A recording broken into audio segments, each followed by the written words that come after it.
वालेकुम। आवाज़ आ रही है आप लोगों को मेरी? यस मैम आ रही है। आज हम लोग का पेशेंट सेफ्टी का लास्ट लेक्चर है, ठीक है। स्क्रीन शेयर करते हैं अपनी।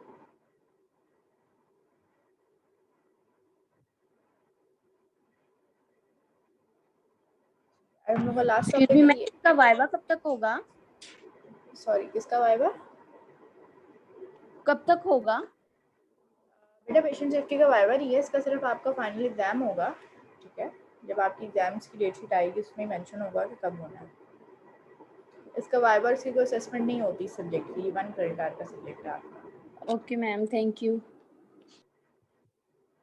अच्छा जी, हम लोगों का लास्ट टॉपिक है इंट्रोडक्शन टू मेडिकेशन सेफ्टी। इसमें बेसिकली हम लोगों का रैशनल क्या है, यानी हमारा पढ़ने का मकसद क्या है कि medication use have become increasingly complex in recent times, यानी कि अब जो मेडिकेशन काफ़ी ज़्यादा कॉम्प्लेक्स हो गई और काफ़ी कॉमन भी हो गई अब आजकल के ज़माने में। छोटे से मसले के लिए भी कोई ना कोई जो है वो मेडिकेशन इस्तेमाल कर ली जाती है। इसलिए medication error is a major cause of preventable patient harm. Medication जितनी ज़्यादा उसका यूज़ ज़्यादा हुआ है, उसका यूज़ कॉम्प्लेक्स हुआ है, उसी वजह से उसकी जो एरर्स हैं वो भी उसमें ज़्यादा आनी शुरू हो गई हैं। As future doctors you will have an important role in making medication use safe. अब वैसे काफ़ी हम में से ऐसे लोग हैं जिनका मेडिकेशन से ऐसे डायरेक्ट लिंक नहीं होगा, ठीक है, लेकिन फिर भी बीइंग अ मेडिकल प्रोफेशनल आप लोगों को मेडिकेशन यूज से रिलेटेड कुछ जो इम्पोर्टेंट पॉइंट्स हैं वो आने चाहिए। इवन आप ये घरों में भी इस चीज़ का ख्याल रख सकते हैं कि अगर कोई घर में कोई पेशेंट है, उसे मेडिकेशन लेनी है, उसको किस तरह से आप सेफ तरीके से आप उसको दे सकते हैं, टाइम आप देख सकते हैं। ये चीज़ें जो है ये हम इसमें देखेंगे। लर्निंग ऑब्जेक्टिव हमारे क्या है कि to provide an overview of medication safety, यानी मेडिकेशन सेफ्टी का एक ओवरव्यू लेना है, and to encourage you to continue to learn and practice ways to improve the safety of medication use. कि आपको इनकरेज करना है कि आप ये पढ़ें और ये सीखें कि आप किस तरह से जो मेडिकेशन यूज़ है उसकी सेफ्टी को आप इम्प्रूव कर सकते हैं, ठीक है जी। अब नॉलेज रिक्वायरमेंट क्या है, क्या एक्सपेक्ट किया जाता है कि to understand the scale of medication error, understand the steps involve in a patient using medication, के कोई भी पेशेंट जो मेडिकेशन इस्तेमाल कर रहा है तो उसके स्टेप्स क्या हैं उसके बीच में, identify factors that contribute to medication error and learn how to make medication use safer, ठीक है जी। And understand doctors responsibilities when using medication, यानी ये सारी चीज़ें जो हैं ये नॉलेज रिक्वायरमेंट में आती हैं, एक्सपेक्ट की जाती हैं कि ये आपको आनी चाहिए being a health care professional, being a medical professional, ठीक है जी। कि आप मेडिकेशन यूज़ को ज़्यादा सेफ़र कैसे बना सकते हैं, बेहतर कैसे बना सकते हैं, और ये आपकी रिस्पॉन्सिबिलिटी है कि आपको जो भी मेडिकेशन इस्तेमाल कर रहे हैं या करवा रहे हैं उसको आप इम्प्रूव कैसे कर सकते हैं। परफॉर्मेंस रिक्वायरमेंट्स क्या है, to acknowledge that medication safety is a big topic and an understanding of the area will affect how you perform the following task. कि आपने ये जो नीचे जो टास्क लिखे हैं इनको हम पढ़ते हैं कि ये इस तरह के टास्क को परफॉर्म करने के लिए आपको जो है मेडिकेशन सेफ्टी से रिलेटेड कितनी इन्फॉर्मेशन होनी चाहिए, इस पूरे एरिया को अंडरस्टैंड करने के लिए आपके पास क्या क्या नॉलेज होनी चाहिए, उसके बाद आप ये टास्क जो है ये परफॉर्म कर सकते हैं। कि use generic names where appropriate, आपने मेडिकेशंस के जेनेरिक नेम यूज़ करने हैं, उनके जो ट्रेड नेम्स हैं वो अवॉइड करने हैं।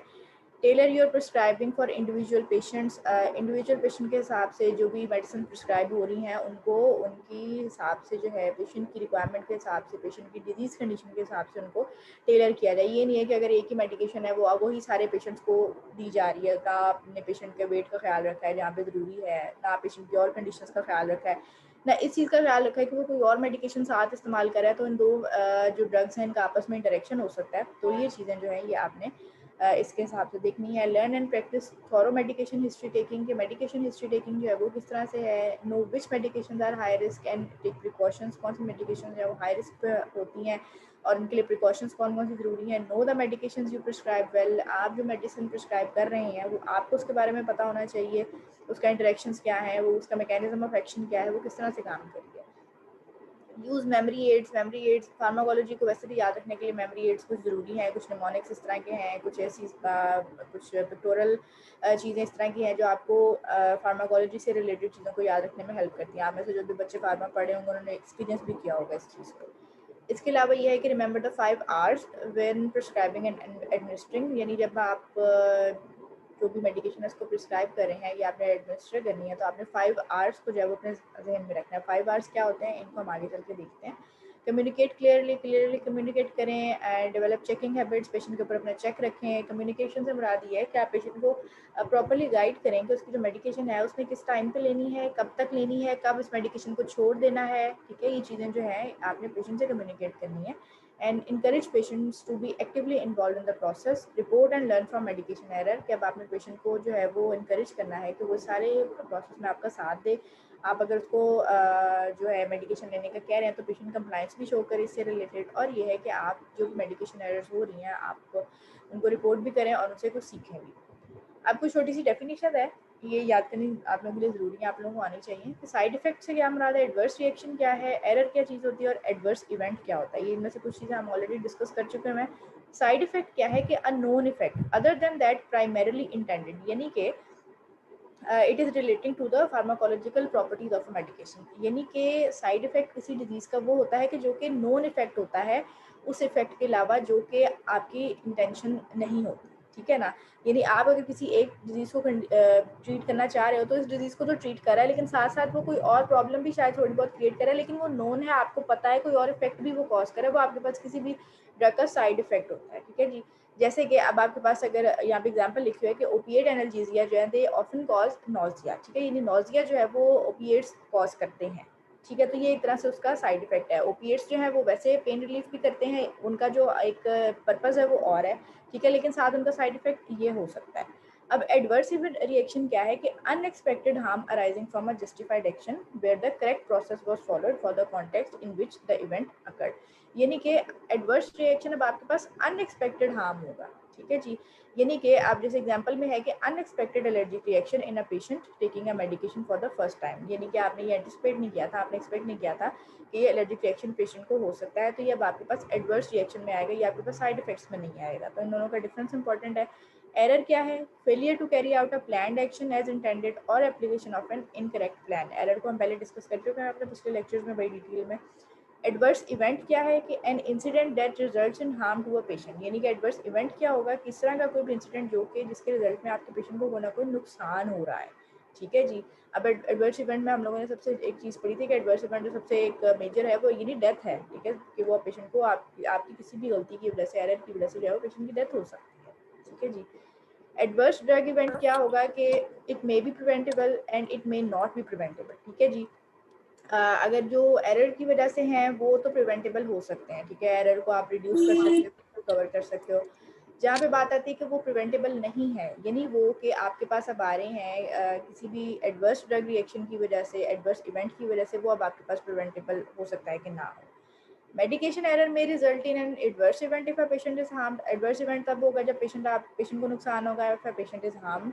अ near miss if a patient is nearly harmed और neither harm nor potential for harm, यानी कि अब आपके पास मेडिकेशन एरर जो है वो या तो एडवर्स इवेंट कॉज कर सकती है या नियर मिस कॉज कर सकती है या कुछ भी नहीं कर सकती, ठीक है जी। और मेडिकेशन एरर जो है वो आपके पास प्रिवेंटेबल होती हैं, हो सकती हैं, अनलेस वो आपके पास जाके कोई एडवर्स इवेंट ना कॉज करे।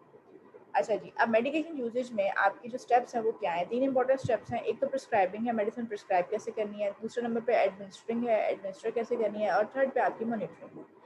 These steps may be carried out by healthcare workers or the patient, यानी self prescribing over the counter medication भी हो सकती हैं और self administering medication at home भी हो सकते हैं, जैसे कि इंसुलिन वगैरह जो है वो यूजली पेशेंट्स घर पर लगा लेते हैं, ठीक है जी। तो इस तरह के स्टेप्स जो है ये हेल्थ केयर जो वर्कर्स हैं वो भी फॉलो कर सकते हैं, या अगर पेशेंट जो है जो अगर इस तरह की मेडिकेशन पे है तो वो भी इसको फॉलो कर सकते हैं। प्रिस्क्राइबिंग में अब क्या चीज़ें आती हैं कि choosing an appropriate medication for a given clinical situation, taking individual patient factors into account such as allergies. Prescribing में अब आपके पास ये है कि आपने एक अप्रोप्रिएट मेडिकेशन देनी है एक गिवन क्लिनिकल कंडीशन के लिए, ठीक है, यानी पेशेंट की जो भी क्लिनिकल सिचुएशन है, जो भी इसको बीमारी है उसको सॉल्व करने के लिए आपने पेशेंट की ओवरऑल कंडीशन को, उसकी एलर्जीज को, उस तरह की जो पेशेंट फैक्टर्स हैं उसको आपने सामने रखते हुए फिर आपने पेशेंट को जो है वो एक दवाई चूज़ करके देनी है।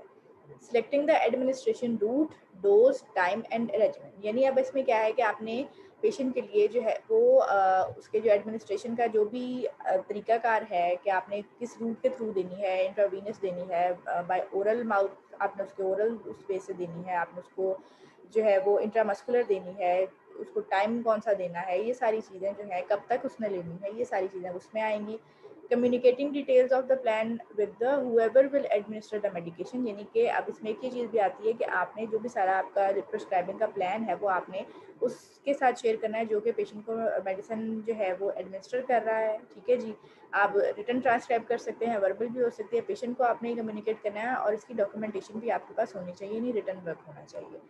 अब ये है कि प्रिस्क्राइबिंग जो है वो गलत कैसे हो सकती है। Prescribing, how can prescribing go wrong when inadequate knowledge about drug indication and contraindication. कब गलत हो सकती है, जब आपको ड्रग्स के इंटरेक्शंस का और उनके इंडिकेशंस का और उनके कॉन्ट्राइंडिकेशंस का आपको नहीं पता, आपकी नॉलेज में नहीं है। Not considering individual patient factors, यानी जब आप पेशेंट फैक्टर्स को, जो इंडिविजुअल पेशेंट फैक्टर्स हैं, आप उनको कंसिडर नहीं कर रहे हो, जैसे एलर्जीज हैं, प्रेगनेंसीज हैं, कोमॉर्बिडिटीज़ हैं, कोई भी मेडिकेशन पेशेंट साथ यूज़ कर रहा है, उस मेडिकेशन का आपकी मेडिकेशन के साथ इंटरेक्शन जो है वो हो सकता है, पेशेंट को कोई एडवर्स रिएक्शन हो सकता है, आप उसको कंसिडर नहीं कर रहे हो। Wrong patient, wrong dose, wrong time, wrong drug and wrong, यानी ये सारी चीज़ें आपके पास गलत हो सकती है कि आप गलत पेशेंट को गलत दवाई लगा रहे हो। ठीक है जी, पेशेंट सही है, दवाई गलत लगा रहे हो, डोज गलत दे रहे हो, गलत टाइम पे दे रहे हो, और या आप ड्रग ही ओवरऑल गलत दे रहे हो, या आपका जो देने का एडमिनिस्ट्रेशन का जो रूट है वही गलत है। इनएडुकेट कम्युनिकेशन है, रिटन या वर्बल जो है वो इनएडुकेट है। डॉक्यूमेंटेशन जो है वो इलिजिबल है, इनकम्प्लीट है या एम्बिगस है।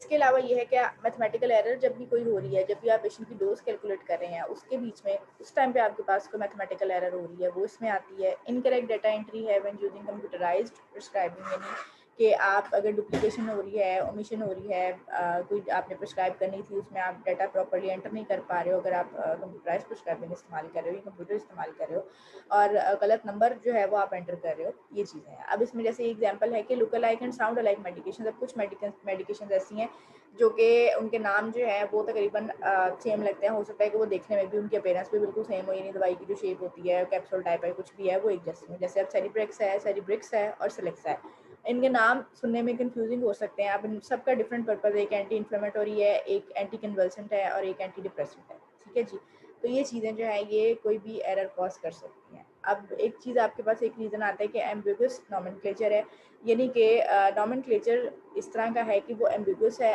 आप अंडरस्टैंड नहीं कर पा रहे हो और वो पेशेंट को भी समझने में मुश्किल हो रही है। जैसे अगर टेग्रेट्रॉल है या टेग्रेटो है, अब इसको पढ़ने में भी गलती हो सकती है, इसको समझने में भी गलती हो सकती है। 100 mg है और 1100 mg, हम दोनों में काफ़ी फ़र्क है, दवाई फ़र्क है, उनके mgs में फ़र्क है, लेकिन इसको जो है वो एम्बिगुअस सा ये है। इसके अलावा ये कि रूट जो है, अब अगर सबक्यूटेनियस है या जो है वो सबलिंगुअल है तो इसमें भी जो है वो कन्फ्यूज़न हो सकती है। इसके अलावा अगर 1.0 mg लिखा है और उसकी जगह 10 mg लिखा है, तो जहाँ पे 1.0 mg लिखा हुआ है तो वो भी कन्फ्यूजिंग हो सकता है कि इसका मतलब 10 mg भी हो सकता है। यानी अगर कोई किसी ने जीरो आपका इलिजिबल है, नज़र नहीं आ रहा लिखा हुआ, तो वो 1 mg की जगह उसको 10 mg भी पढ़ सकता है। अगर 0.1 mg है तो पॉइंट गलती से भी लग सकता है, कुछ भी हो सकता है। अगर आपने 0.1 mg लिखना है तो उसको लिखने का बेहतरीन तरीका ये है कि 0.1 mg आप उसको प्रॉपर तरीके से लिखें। ठीक है जी, तो ये चीज़ है।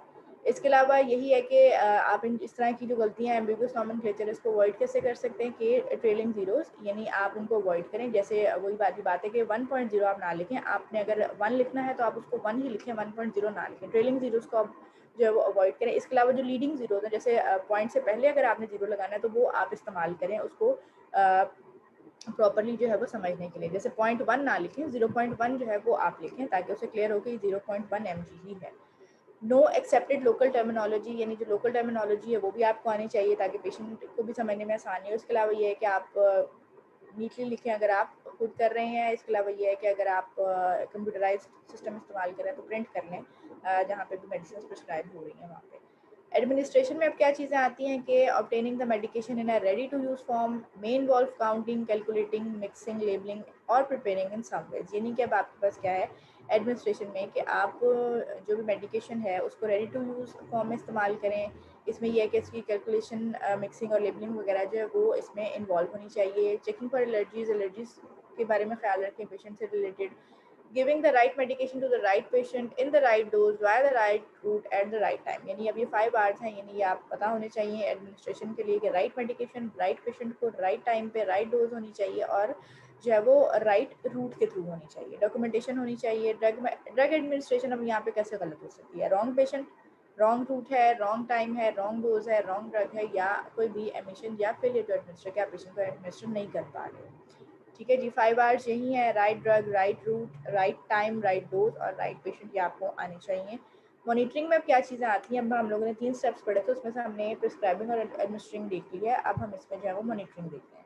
मॉनिटरिंग में क्या है कि observing the patient to determine if the medication is wrong, being used appropriately and not harming the patient, कि आप पेशेंट को ऑब्जर्व करेंगे देखने के लिए मेडिकेशन देने के बाद, यानी एडमिनिस्टर करने के बाद आप पेशेंट को ये ऑब्जर्व करें कि जो मेडिकेशन हम उसको दी जा रही है वो काम कर रही है, अप्रोप्रिएटली इस्तेमाल हो रही है कि नहीं हो रही, पेशेंट को कोई उसकी वजह से कोई हार्म तो नहीं हो रहा, कोई उसका कोई एडवर्स रिएक्शन तो नहीं हो रहा, डॉक्यूमेंटेशन इसकी इंपॉर्टेंट है। How can monitoring go wrong, अब मॉनिटरिंग कैसे गलत हो सकती है। Lack of monitoring for side effect, यानी आपने पेशेंट को मॉनिटर नहीं किया, उसको साइड इफेक्ट्स हो गए, आपने नहीं और किया।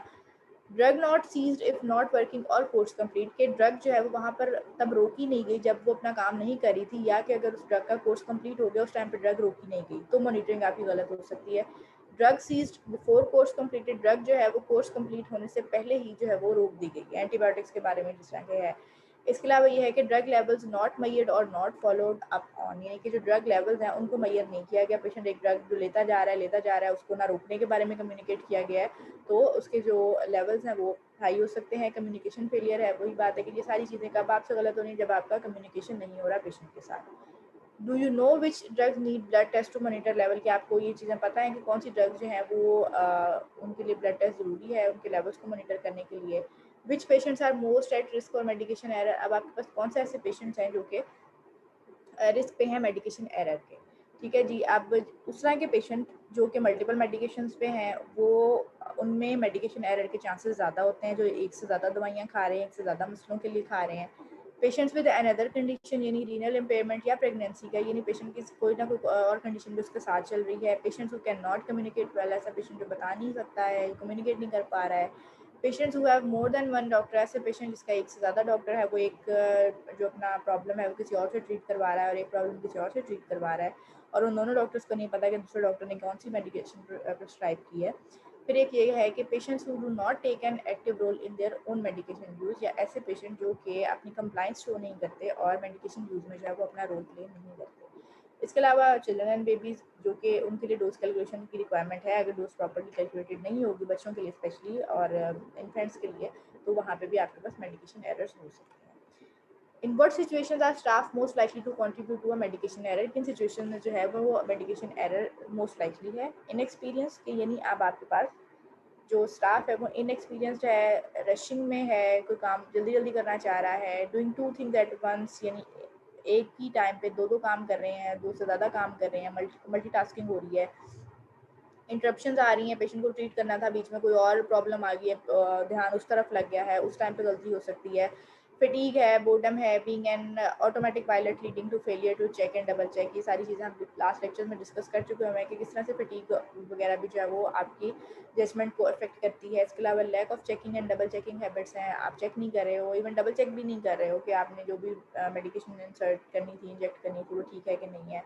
पुअर टीम वर्क एंड और कम्युनिकेशन बिटवीन कॉलीग्स, यानी कि जो कॉलीग्स हैं उनका आपस में कम्युनिकेशन जो है वो ठीक नहीं है, टीम वर्क ठीक नहीं है। Reluctance to use memory aids, यानी कि आप फार्माकोलॉजी रिलेटेड चीज़ों को याद रखने के लिए अगर मेमोरी एड्स की ज़रूरत है तो आप वो इस्तेमाल नहीं कर रहे। How can work place design contribute to the medication error, अब वर्क प्लेस डिज़ाइन जो है वो मेडिकेशन एरर पे कैसे कॉन्ट्रीब्यूट कर सकता है कि absence of a safety culture in the work place, यानी अगर आपके वर्क प्लेस पे कोई सेफ्टी कल्चर नहीं है तो मेडिकेशन एरर्स बढ़ सकती हैं। यानी पुअर रिपोर्टिंग सिस्टम है, आप यानी failure to learn from past near misses and adverse event, यानी आपके पास कोई ऐसा सिस्टम ही नहीं है जिसमें आपके प्रीवियस जो भी एडवर्स रिएक्शंस हो रहे हैं वो नोट हो रहे हैं, या जहाँ पे वो जो है डॉक्यूमेंट हो रहे हैं कि बाद में उनको स्टडी कर लिया जाए, उनको रोकने से रिलेटेड कुछ किया जाए।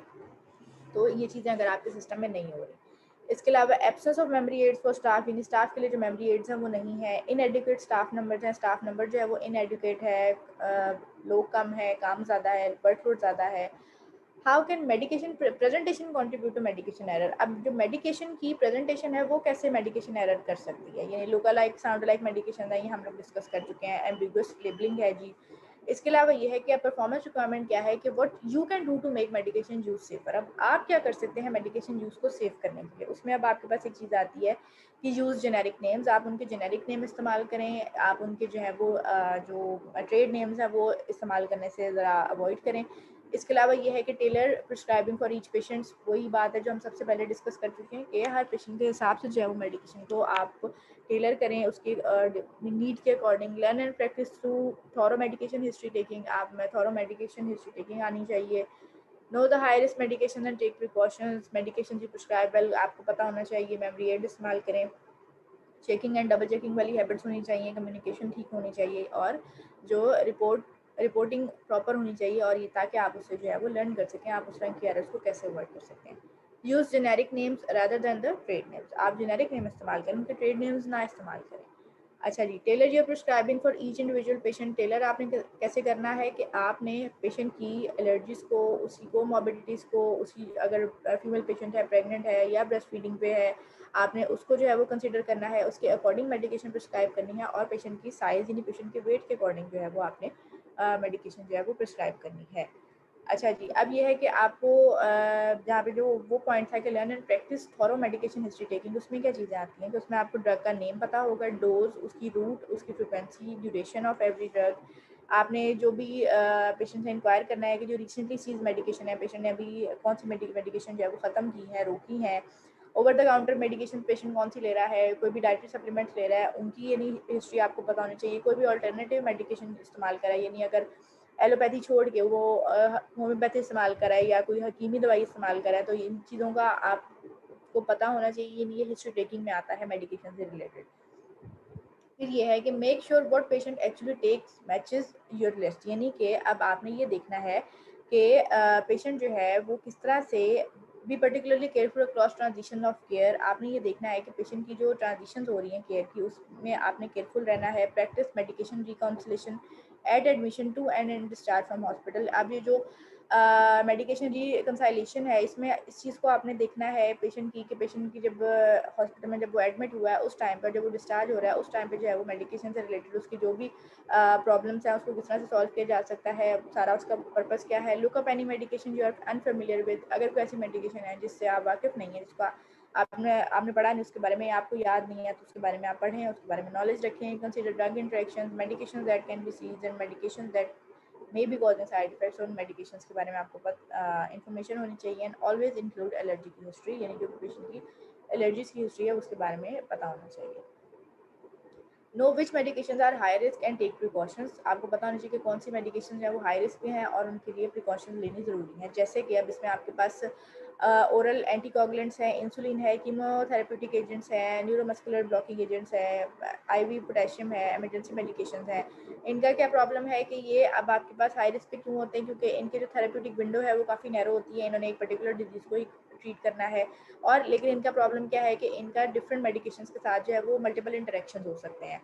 ठीक है जी, पोटेंट मेडिकेशंस हैं, कॉम्प्लेक्स डोजेज हैं, मॉनिटरिंग स्केड्यूल्स हैं। अब इनका ये इन सारी ड्रग्स का, स्पेशली जो कीमोथेरेप्यूटिक एजेंट्स है, या इंसुलिन है या एंटीकोगुलेंट्स हैं, तो इनके बारे में चेक रखना ज़रूरी है। अच्छा जी, अब ये है कि नो द मेडिकेशन जो प्रिस्क्राइब है, कि आपको पता होना चाहिए कि जो मेडिकेशन आप प्रिस्क्राइब कर रहे हैं वो कैसी है। उससे रिलेटेड फिर ये है कि आपको होमवर्क करना पड़ेगा थोड़ा सा, जो भी आप मेडिकेशन प्रिस्क्राइब कर रहे हैं उसमें यह है कि आप फ्रेमवर्क उसका कैसे है कि आपको कैसे आप होमवर्क कर सकते हो उस चीज़ से रिलेटेड, कि आपको उसकी फार्माकोलॉजी पता हो, उसके इंडिकेशंस, कॉन्ट्रा इंडिकेशंस पता हो, साइड इफेक्ट्स हैं, जो भी स्पेशल प्रिकॉशंस है वो पता हो, डोज एंड एडमिनिस्ट्रेशन के बारे में पता हो, और जो भी उसका रिजीम है कि वो आप किस तरह से उस दवाई को देना चाह रहे हैं, उसकी जो भी डोज़ है, उसका जो भी रूट है, टाइम है, वो किस तरह से है, या उसका जितनी ड्यूरेशन है वो कितनी है, वो आपको बताना चाहिए। मेमोरी एड इस्तेमाल करें, टेक्स्ट बुक्स हैं, पर्सनल डिजिटल असिस्टेंट्स हैं, आपके पास ऐप्स हैं फ़ोन में, अब इस तरह की फार्माकोलॉजी से रिलेटेड अगर आप प्ले स्टोर पर सर्च करें आपको काफ़ी मिल जाएंगी। इसके अलावा कंप्यूटर प्रोग्राम्स हैं, कंप्यूटराइज्ड प्रिस्क्राइबिंग प्रोटोकॉल्स हैं जी। इसके अलावा free up your brain for problem solving rather than remembering facts and figures that can be stored elsewhere, कि आप जो है अपने ब्रेन को प्रॉब्लम सॉल्विंग के लिए इस्तेमाल करें, आप बजाय कि आप फैक्ट्स और फिगर्स जो हैं, पॉइंट्स वगैरह इस तरह की चीज़ों को याद करें। वो तो कहीं लिखी भी जा सकती हैं, लेकिन आपका ब्रेन एटलीस्ट इतना फ्री होना चाहिए कि आप उसमें प्रॉब्लम सॉल्विंग जो एक एटीट्यूड है वो इस्तेमाल कर सकें, उसको काम में लेके आ सकें। Looking things up if unsure is a marker of safe practice, not incompetence. आप अगर आपको किसी चीज़ का नहीं पता, आपको अगर नॉलेज नहीं है किसी चीज़ के बारे में, तो अगर आप उससे रिलेटेड चीज़ों को देखते हैं, उसको पढ़ते हैं, उसके बारे में नॉलेज इकट्ठी करते हैं, तो ये आपके पास बेसिकली एक सेफ प्रैक्टिस का मार्कर है। इसका ये मतलब नहीं है कि आप इनकॉम्पिटेंट हैं या आपको आता नहीं है। इनकॉम्पिटेंट आप तब होंगे जब आपके पास सारा मटेरियल भी अवेलेबल है और उसके बाद भी आप उसको इस्तेमाल करके उस चीज़ के बारे में नॉलेज हासिल नहीं करें जो आपके लिए ज़रूरी है, ठीक है। इनकॉम्पिटेंट आप उस टाइम पे होते हैं, लेकिन अगर आप चीज़ों को देख रहे हैं, आपको अगर कोई चीज़ उस टाइम नहीं याद आ रही है, आप फ़ौरन से अपना मोबाइल फ़ोन खोल के, इंटरनेट खोल के कुछ भी आप उसके बारे में सर्च कर लें, आप पढ़ लें, आप अपनी नॉलेज बढ़ा लें, तो ये अब आपके पास सेफ प्रैक्टिस में आ जाती है ये चीज़। 5 आवर्स हैं जब प्रिस्क्राइबिंग और एडमिनिस्ट्रेशन में आ जाएंगे कि अब ये 5 आवर्स हम लोगों ने पढ़े हैं कि can you remember what they are. अब आपको याद है कि वो 5 आवर्स कौन से हैं, वो कौन से 5 आवर्स हैं वैसे अगर कोई मुझे स्टूडेंट बताए तो।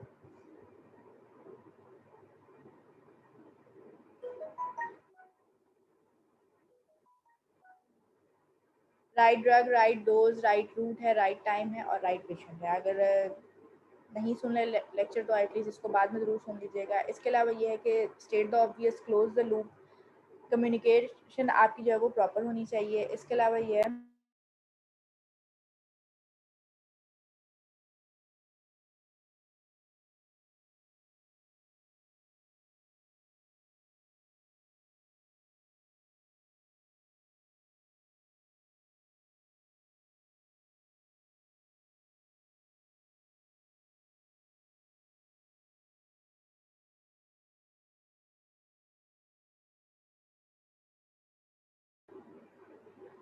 जी। उसके बाद अब आपके पास जो अगली चीज़ आती है कि चेकिंग हैबिट्स को डेवलप करें। When prescribing a medication, when administering medications, आप एलर्जीज को चेक करें। 5 आवर्स को आपने देखना है, जो भी कंप्यूटराइज सिस्टम है उसके लिए भी चेकिंग ज़रूरी है। और इसको चेकिंग और डबल चेकिंग को जब तक आप इस्तेमाल करते रहेंगे ये आपकी हैबिट बन जाएगी। यूजफुल मैक्सिमम इस्तेमाल करें। Unlabelled medication belong in the bin, यानी कोई भी ऐसी मेडिकेशन जो आपको नजर आ रही है जो कि लेबल्ड नहीं है वो आपके काम की नहीं है। Never administer a medication unless you are 100% sure you know what it is. तो आपने वो मेडिकेशन कभी भी एडमिनिस्टर नहीं करनी है अगर आपको पता नहीं है, 100% श्योर नहीं है कि वो क्या है। ये नहीं सिर्फ इस बेस पे कि अगर वो लेबल भी नहीं है और आप कहें कि ये वही वाली मेडिकेशन हो सकती थी, इस बेसिस पे कोई मेडिकेशन आपने इंजेक्ट नहीं करनी है। Practice will make you perfect, so start your checking habits now. इसलिए आपको चेकिंग हैबिट्स जो है वो अपनी डेवलप करनी पड़ेगी। Encourage patients to be actively involve in the process. आप पेशेंट को इनकरेज करेंगे वो जो सारा प्रोसेस है उसमें एक्टिवली इन्वॉल्व हो, यानी कि पेशेंट को जो है आप उस ड्रग का नेम बताएं, उसका पर्पस बताएं, उसको थोड़ा बहुत अगर पेशेंट अंडरस्टैंड कर सकता है तो उसको एक्शन बताएं कि ये क्या काम कर सकती है। डोज बताएं, रूट है पेशेंट उसको बताएं, एडमिनिस्ट्रेशन का बताएं, कोई भी स्पेशल इंस्ट्रक्शंस हैं, डायरेक्शंस हैं, प्रिकॉशंस हैं। इसके अलावा जो भी कॉमन साइड इफेक्ट्स हैं या इंटरेक्शंस हैं, मेडिकेशन जो है वो कैसे मॉनिटर होगी, ये सारी बातें आप पेशेंट के साथ कम्युनिकेट करें। Encourage patients to keep a written record of their medication and allergies.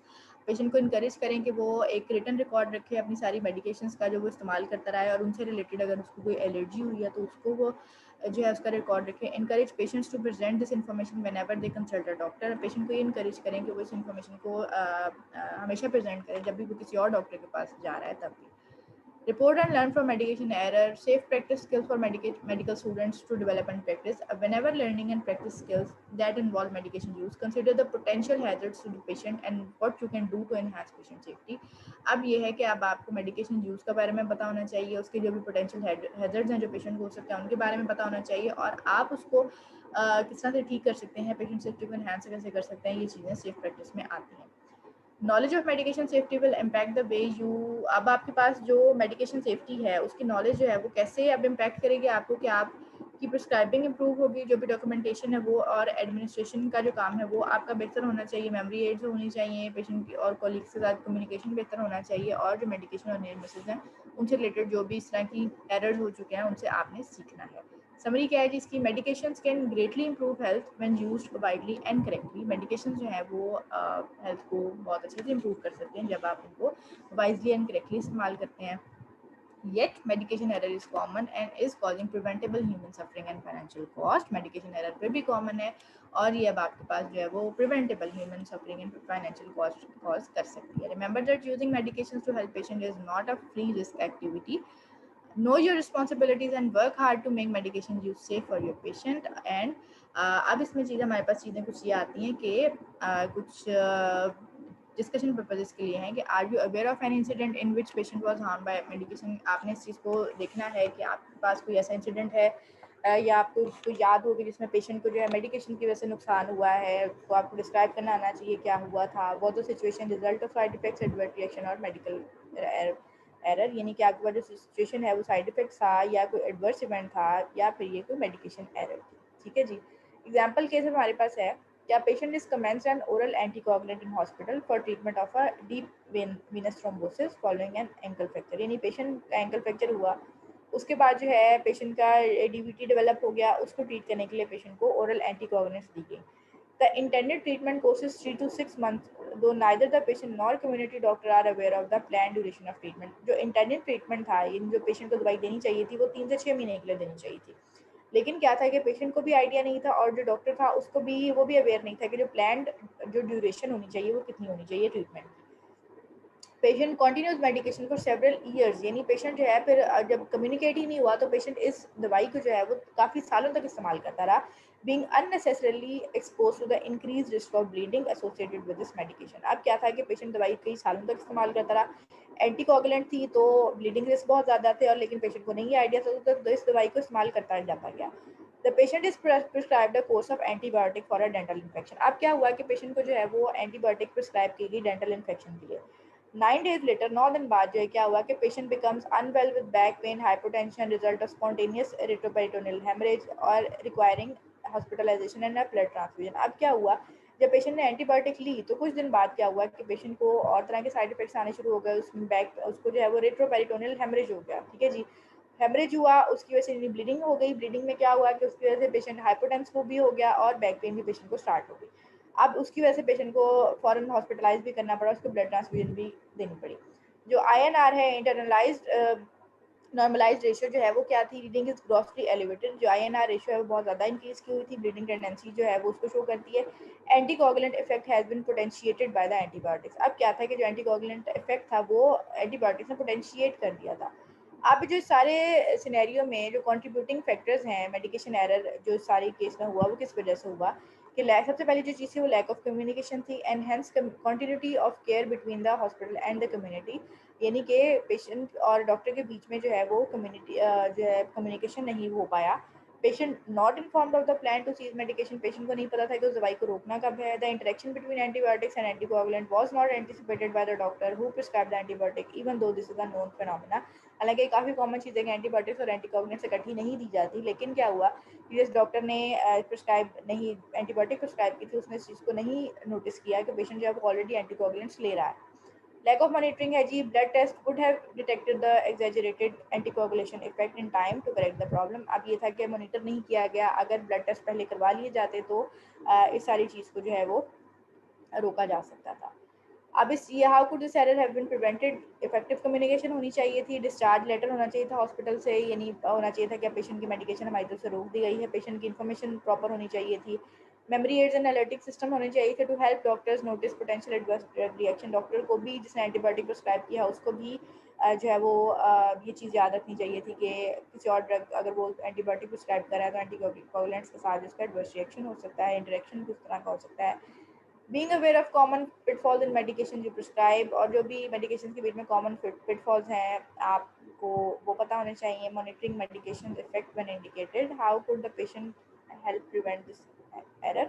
अभी तक कि पेशेंट जो है वो किस तरह से इस एरर को प्रिवेंट कर सकता था कि by asking more question. Patient के पार्ट पे भी चीज़ आती है कि वो ये क्वेश्चंस पूछ सकता था कि मुझे ये जो न्यू मेडिकेशन है ये कितनी देर तक लेनी चाहिए, जो न्यू एंटीबायोटिक है इसका जो मैं ऑलरेडी मेडिकेशन ले रहा हूँ उसके साथ कोई इंटरेक्शन हो सकता है कि नहीं हो सकता। अब ये है कि how can the doctor encourage the patient to ask more question. अब मेन क्वेश्चन ये है, अब ये चीज़ें आप लोगों के ऊपर हैं कि अब आपने ये चीज़ें being a medical professional patient को ये चीज़ें आप कैसे इनकरेज करोगे कि वो जो है ज़्यादा से ज़्यादा क्वेश्चन पूछे और जो उसके क्वेश्चन है उनका प्रॉपर उसको आंसर भी मिले। ठीक है जी। तो ये हम लोगों का लास्ट लेक्चर था पेशेंट सेफ्टी का। आप लोगों का कोर्स जो है ये कवर हो चुका है, कंप्लीट हो चुका है। एक दफ़ा पढ़ लीजिएगा। अब मुझे पता है कि कुछ स्टूडेंट्स के कुछ वाइवाज हो रहे हैं इसलिए अटेंडेंस भी काफ़ी हद तक कम है, लेकिन कोशिश ये कीजिएगा कि आप लोग एक दफ़ा इस पूरे सब्जेक्ट को गो थ्रू कर लें, उसके बाद अगर कोई प्रॉब्लम है तो फिर आप लोग मेरे साथ उसको डिस्कस करें। ठीक है जी। इसका एक ही फाइनल एग्जाम होगा और जब आपकी फाइनल की डेट शीट आएगी वो उसी में आपको पता चल जाएगा। ठीक है जी।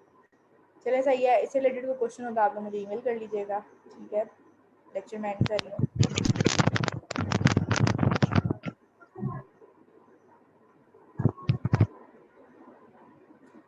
ठीक है, किसी का कोई क्वेश्चन तो नहीं है? No ma'am. ठीक है। एक्सक्यूज मी मैम बात सुने। मैम वो आपने एक मेकअप लेक्चर कहा था होगा, तो वो कब होगा? मेकअप लेक्चर इसका ये है कि मैंने जो लेक्चर रहता था वो मैंने लास्ट लेक्चर में 2 क्लासेस आप लोगों की ले ली थी ऑलरेडी, ठीक है। और जहाँ पे जिन बच्चों का मैम अटेंडेंस का तो इशू था तो वो मैं वही मैं बता रही हूँ, जी जिन बच्चों का वो अटेंडेंस का इशू था तो वो एक लेक्चर की ऑलरेडी लग चुकी हुई है एक्स्ट्रा, ठीक है। वो यानी सब पूरी क्लास प्रेजेंट है, यानी वो मेकअप जी लेक्चर में चलिए आपका ठीक काउंट नहीं है। किया होगा। ओके मैम, थैंक ठीक है, अल्लाह हाफिज़।